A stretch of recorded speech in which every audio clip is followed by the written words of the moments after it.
Bonjour les passionnés et bienvenue dans cette nouvelle vidéo du site www.moonwatch.fr. Aujourd'hui, je vais vous présenter une tool watch de chez Breitling, la Breitling B1.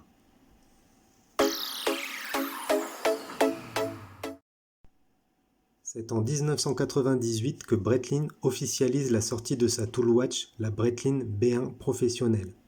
Il aura fallu 2 années de recherche pour développer cette montre-outil de la gamme Breitling professionnelle. Mais ça vaut le coup d'attendre puisque cette B1 embarque plusieurs fonctionnalités très appréciées des voyageurs, des globetrotters et des pilotes.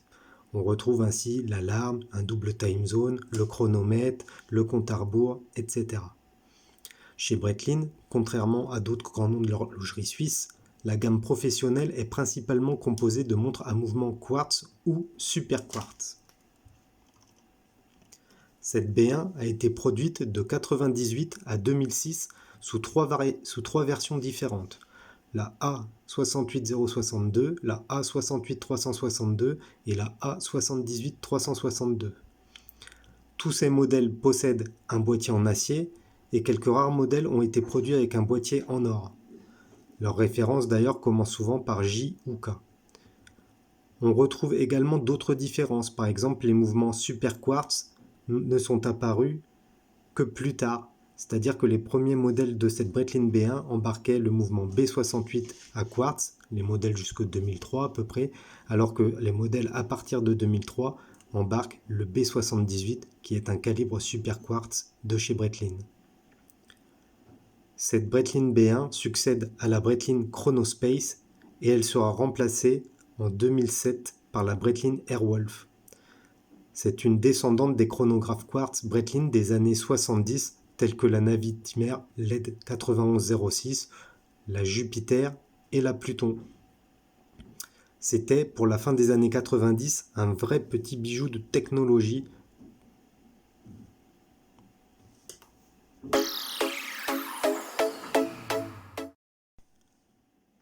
Concernant les spécifications de cette Breitling B1 professionnelle, le modèle que je vous présente est de 1999. C'est une montre d'homme avec un boîtier en acier qui emboîte un calibre Breitling 68 à quartz basé sur un ETA E20 331.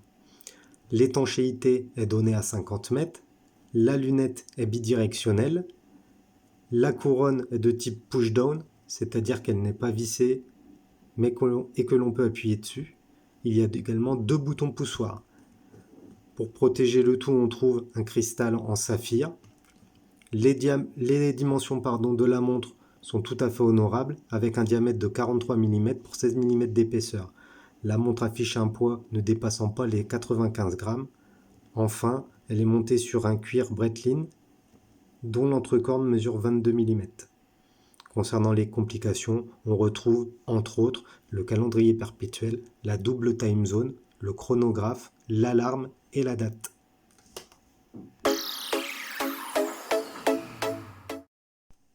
Le boîtier du chronographe Breitling B1 est en acier et fait 43 mm de diamètre pour un peu plus de 16 mm d'épaisseur. C'est donc une montre épaisse qui ne conviendra pas forcément aux petits poignets. Mais malgré ses dimensions imposantes, la montre est légère et pèse moins de 100 grammes. Merci le quartz, puisque les mouvements quartz sont nettement plus légers que les mouvements automatiques. La couronne centrale peut ou pas être signée du B de Breitling. Sur mon modèle, elle ne l'est pas. C'est une couronne de type push-down, ce qui signifie qu'elle peut être tournée dans les deux sens et que l'on peut également appuyer dessus.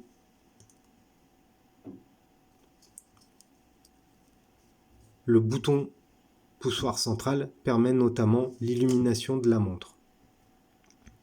Les boutons situés à 2h et 4h permettent de gérer le chronomètre, l'alarme et les différents réglages de la montre.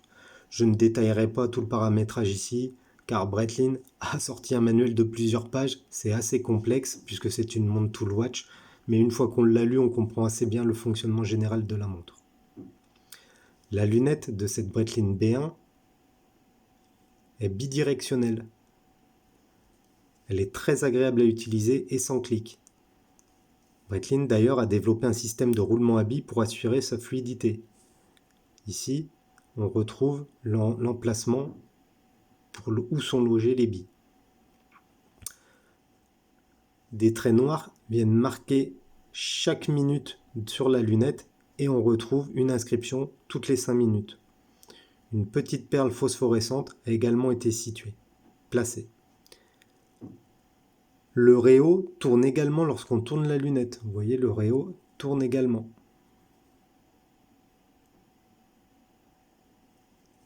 Ça permet donc d'utiliser la règle de calcul pour effectuer des multiplications, des divisions et d'autres opérations. Enfin, je vais vous présenter le caseback qui représente la fameuse turbine Breitling. Donc, il est de forme turbine d'avion, puisque Breitling a un fort ADN avec l'aviation. On retrouve sur ce caseback plusieurs inscriptions telles que chronographe, chronomètre, manufacturé en Suisse, 50 mètres et la référence A68362. La mention Breitling et les ailes de la marque sont également gravées au centre du caseback. Le fond de boîte est vraiment très sympathique.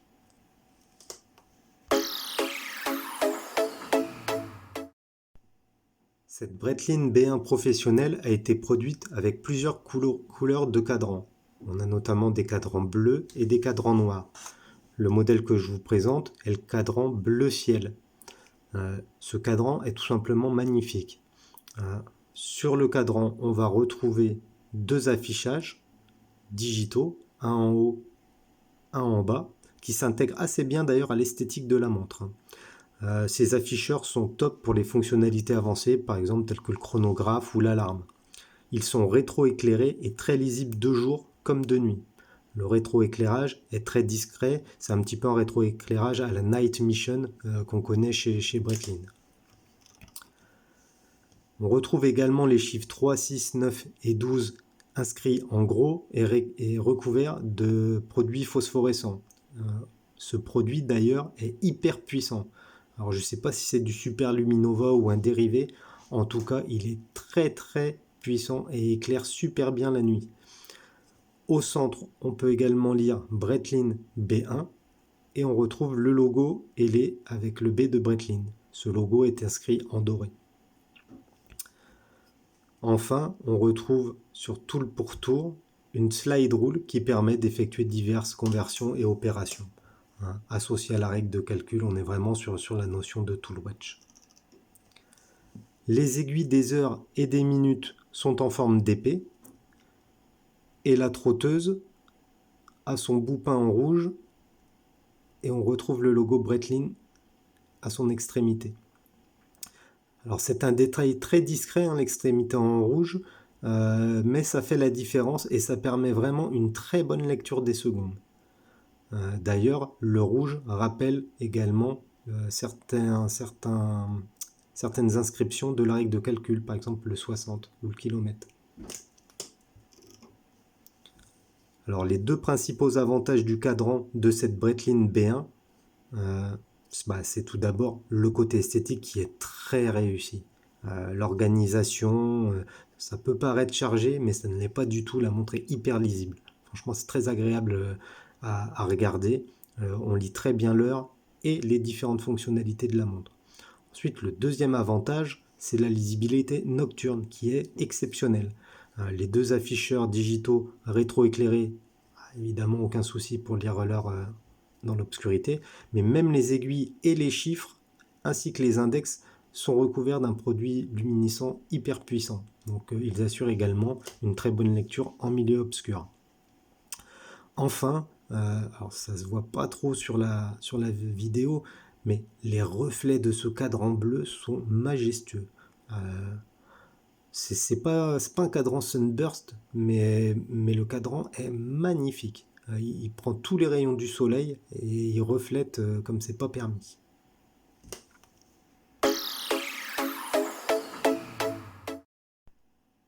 La Breitling B1 est équipée du calibre Breitling 68 basé sur le mouvement ETA E20.331. C'est un mouvement à quartz qui propose plusieurs complications telles que le double time zone, le chronographe, l'alarme, le calendrier perpétuel, la date et j'en passe. Ce calibre B68 est un mouvement à quartz certifié chronomètre. Il ne doit donc pas effectuer une variation de plus de 0,07 secondes sur 24 heures. Cela représente à peu près 2 secondes par mois et 25 secondes par an. Malgré le fait que ce mouvement B68 ne soit pas un super quartz, mais que c'est le prédécesseur du super quartz de Breitling, du B78, ce mouvement est d'une excellente précision. C'est un mouvement qui propose 2 affichages LCD rétroéclairés, ainsi qu'un beeper très discret. Le beeper, franchement, on l'entend quasiment pas. Pour l'alarme, l'autonomie de la pile varie entre 2 et 4 ans, ce qui est relativement traditionnel pour une montre à quartz. Contrairement à ce qu'on pourrait penser, c'est une montre à quartz et du coup, cette montre est beaucoup plus précise que toutes les autres montres automatiques que vous pourrez trouver chez Breitling.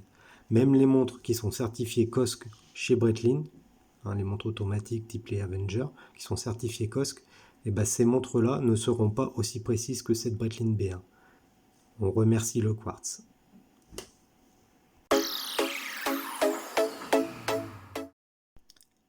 La Breitling B1 professionnelle était livrée soit sur un bracelet en cuir, soit sur un bracelet en métal de la gamme professionnelle. J'ai possédé le bracelet en métal sur d'autres modèles de chez Breitling et je suis pas fan car je trouve qu'il est très matu vu, très bling bling. Il n'est pas très confortable. Enfin bon, je suis pas fan, j'aime pas ce bracelet métal. Du coup, j'ai privilégié l'utilisation d'un bracelet en cuir de veau avec surpiqûre blanche. Donc un bracelet tout simple, c'est un bracelet de chez Breitling et franchement ces bracelets-là, je les trouve super confortables, très résistants et avec un excellent rapport qualité-prix. J'adore ces bracelets cuir de chez Breitling. Donc la montre est montée dessus, l'ensemble est très élégant et se marie parfaitement avec le bleu du cadran. Vous voyez, on a le bleu du cadran avec le bracelet noir, c'est très sobre, très classe.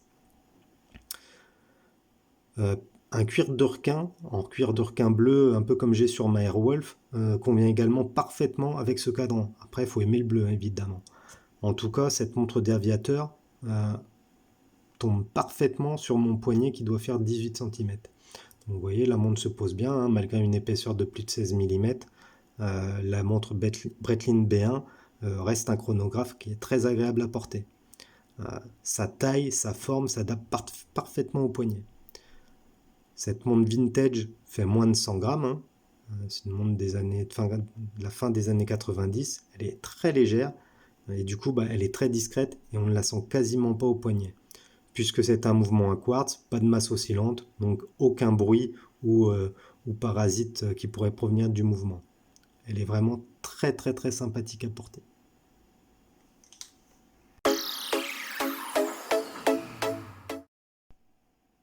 Concernant le packaging, on retrouve la célèbre boîte jaune Breitling. Bon, je vais essayer de vous la montrer dans la caméra. Donc moi c'est la boîte d'origine de la montre. Donc bon, elle a un petit peu vécu. Donc la célèbre boîte jaune avec un livret d'utilisation qui est spécifique au modèle. La boîte, c'est une boîte Breitling, je crois que c'est du bakélite la matière, qui est magnifique également. Boîte, voilà, on retrouve le tag, ici le petit pins, une espèce de velours à l'intérieur. Donc c'est vraiment de la très très belle qualité chez Breitling, le packaging. Moi j'adore ces packaging Breitling, je trouve ça toujours très classe, j'aime beaucoup. Donc voilà, moi la montre, elle a été livrée sur un bracelet en cuir, mais il est possible de l'avoir sur le bracelet métal qui coûte un peu plus cher d'ailleurs, mais que je n'aime pas du tout. Donc je vous recommanderais plutôt d'acheter la version en bracelet en cuir. Si vous souhaitez acquérir une Breitling B1 en bon état sur le marché de l'occasion, il faut compter au minimum 1600 €. C'est un gros budget pour une montre à quartz, mais franchement vous ne regretterez pas l'achat. La montre passe super bien, elle est très moderne encore. Je la trouve plus élégante que les lignées qu'il y a maintenant. Moi la dernière que j'ai bien aimée en super quartz c'est la Airwolf. Après j'ai eu un peu plus de mal. Donc voilà, à ce tarif et vu l'âge de la montre, il sera difficile de trouver une montre en full set à 1600 €. C'est rare d'avoir la montre full set, surtout que c'est des montres qui sont vintage désormais, hein, parce qu'elles datent de la fin des années 90. Mais bon, c'est pas très très gênant, car je pense pas qu'il existe de copie de ce modèle. Encore une fois, nos amis chinois sont pas intéressés par ces montres-ci parce qu'elles sont pas assez distribuées. Ils préfèrent faire des répliques de Rolex, ça leur apporte plus d'argent. Donc vous pouvez y aller les yeux fermés. Cette Breitling B1, c'est une excellente montre de tous les jours, hein. Moi personnellement, je la porte en tool watch, je la porte aussi pour voyager. Je déconseille juste l'utilisation dans de l'eau. Pas de baignade avec parce que c'est des montres qui sont données pour 50 mètres. Donc en gros 50 mètres c'est uniquement projection, c'est-à-dire si vous lavez les mains avec, ça ira, la montre ne craint rien. Par contre, je vous déconseille de plonger avec ou de vous baigner avec. Une dernière chose importante, vérifiez le modèle que vous allez acheter. Il y a eu 3 références de modèles, hein, dans mon article, je les précise. Les modèles ne se négocient pas tous au même tarif. Il faut savoir que cette B1, qui est le premier modèle, 99, se négocie à des tarifs supérieurs aux modèles plus récents qui sont sortis au début des années 2000.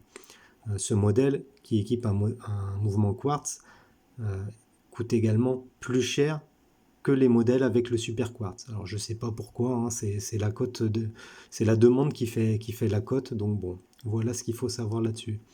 Dans tous les cas, vous ne regretterez pas un achat comme ça, parce que pour 1600 €, c'est difficile de trouver une montre à quartz de cette qualité, avec ce niveau de finition, pour un tarif comme ça, quoi.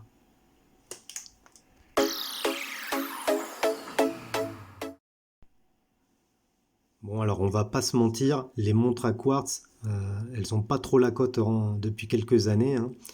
C'est les montres automatiques maintenant qui font foi sur le milieu de l'horlogerie. Mais moi, j'adore cette Breitling. Cette Breitling B1 Pro à quartz, donc, je l'adore. Bon, c'est pas donné pour une montre à quartz, hein, ça coûte plus de 1500 €, 1600 €. C'est pas un petit budget, hein, ça reste déjà un bel investissement.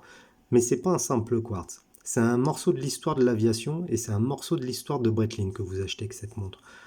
C'est une montre qui est ultra fiable, très précise, hein, à peine quelques secondes de dérive dans le mois. C'est vraiment une très très bonne montre. Elle fait partie des montres vintage qui sont toujours dans les lignes actuelles. C'est pas une montre qui fait mémère, c'est un beau diamètre. Le dial est magnifique, hein, c'est un petit peu son gros atout, ce cadran très bien agencé, très bien organisé, avec une lecture de jour comme de nuit qui est parfaite.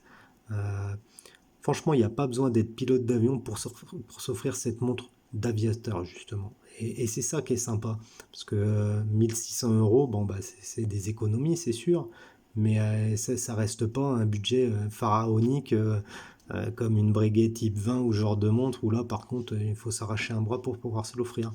Là, ça reste quand même un tarif accessible. Le cadran bleu, il est magnifique. J'ai également eu celle avec le cadran noir qui est magnifique aussi. Moi, on entend souvent les gens reprocher à ces Breitling, que ce soit la Navitimer ou ces gammes professionnelles, que le cadran est très chargé. Moi, je trouve pas. Moi, je trouve que le cadran, il y a beaucoup de choses dessus, d'accord, c'est vrai. Par contre, il est ultra lisible.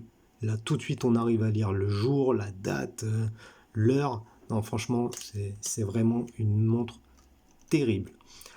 Pour moi, cette Breitling B1, même si c'est un modèle à quartz, c'est une vraie montre Breitling, dans laquelle on retrouve vraiment les gènes et l'ADN de la marque suisse. Et je peux que vous recommander son achat. Si c'est un modèle qui vous plaît, vous pouvez foncer et y aller les yeux fermés. Alors avant de vous quitter, je vous rappelle notre site, www.moonwatch.fr. Je vous invite à aller consulter le site, vous trouverez de nombreuses revues sur des modèles de montres vintage ou pas vintage, automatique ou à quartz. Vous nous retrouverez également sur les réseaux sociaux, à savoir Facebook, Twitter et Instagram, en cherchant Moonwatch FR tout collé. Et enfin, n'hésitez pas à liker avec le pouce et à vous abonner à notre chaîne si vous voulez suivre notre actualité et avoir en avant-première nos futures vidéos. Sur ce, à bientôt!